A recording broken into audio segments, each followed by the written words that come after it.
One option for women who want to preserve their fertility is in vitro fertilization with embryo banking before cancer treatments begin. Embryos come from eggs that are fertilized in the laboratory with sperm from either your partner or from a sperm donor. In vitro fertilization, or IVF, is a standard treatment for couples with infertility, as well as for those seeking fertility preservation. IVF is a 2 to 4 week process that includes daily shots with fertility medications to stimulate the ovaries to produce many eggs all at the same time. The fertility doctor monitors the ovarian response with ultrasounds and blood draws every couple days. The start date for an IVF cycle usually needs to line up with your next menstrual period. Tens of thousands of patients undergo IVF without difficulty each year. When the eggs are fully developed, they are removed using an outpatient surgery called an egg retrieval. Once the eggs are removed, they can be fertilized in a dish with sperm and then frozen 1 to 3 days later when they still only have a few cells. When a woman is ready to use her embryos in the future, her fertility doctor will thaw them and put 1 to 3 embryos into her uterus. Women who don't have a male partner can choose to freeze eggs that have not been fertilized. There are not a lot of studies that have looked at the effects of IVF in women with hormone-sensitive cancers, but one study that did found that women with breast cancer who had IVF did not have a higher chance of having their cancer return compared to breast cancer patients who did not have an IVF cycle.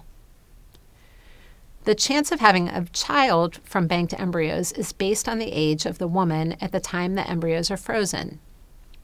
The chance of pregnancy is a little lower with frozen embryos than with fresh embryos that have not been frozen, but the length of time that the embryos are stored does not matter.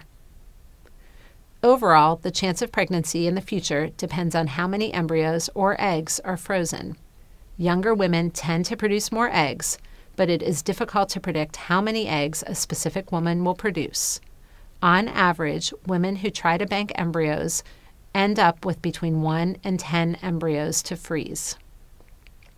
For example, a woman who banks embryos when she is less than 35 years old has about a 1 in 3 chance of pregnancy each time she has frozen embryos put into her uterus.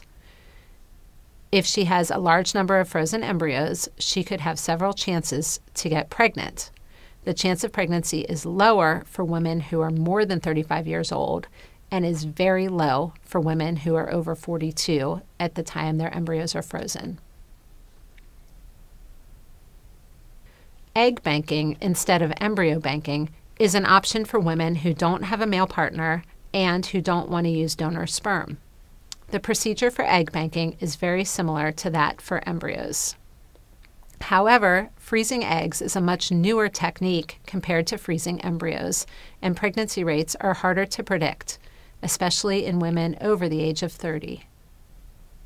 Another option is to use a medication called Lupron, which temporarily turns the ovaries off during chemotherapy. This medicine is used to treat many medical problems. Here, it is sometimes used to put the ovaries to rest so that they might be less likely to be harmed during chemotherapy. There are only a few studies about the use of this medication for this purpose, and these studies have shown mixed results. Some studies show that it helps to protect the ovaries, and some show no benefit at all. It is unlikely that this medication will hurt a woman's future fertility, but this medication can have temporary side effects, such as hot flashes or vaginal dryness. Lupron can also be used along with other options, such as egg or embryo banking.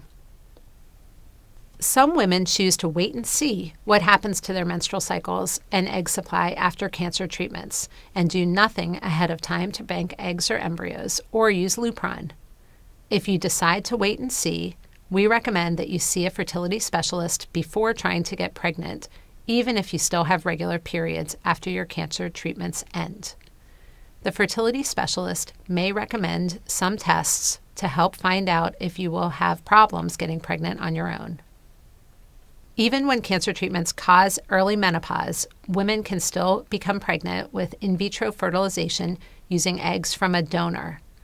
Pregnancy rates are high with donor egg IVF, usually over 50% chance of live birth for each attempt. The fourth option is ovarian tissue banking, which requires an outpatient surgery before cancer treatments begin to remove part or all of one ovary. This usually involves 3 small incisions, less than half an inch each, on the belly and takes about 1 hour.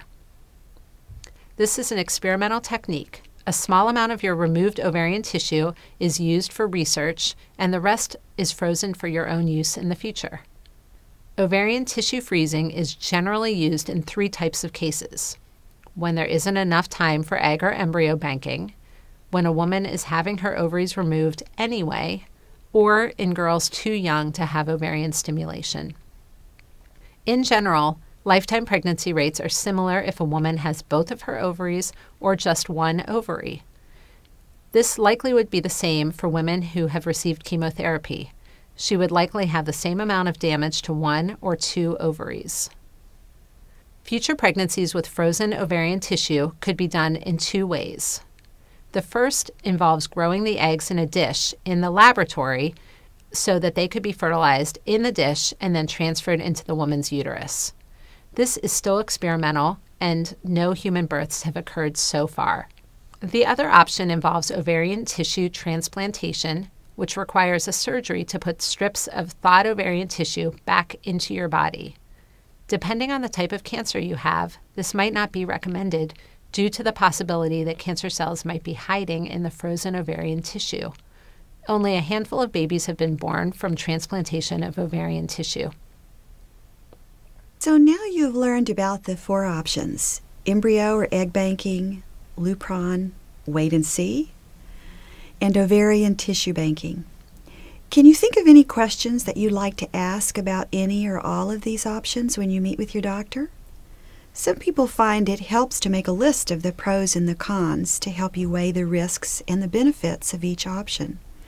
At this spot, we'd like you to pause the video and take a minute to jot down your thoughts on the different options or questions you might have for your doctor.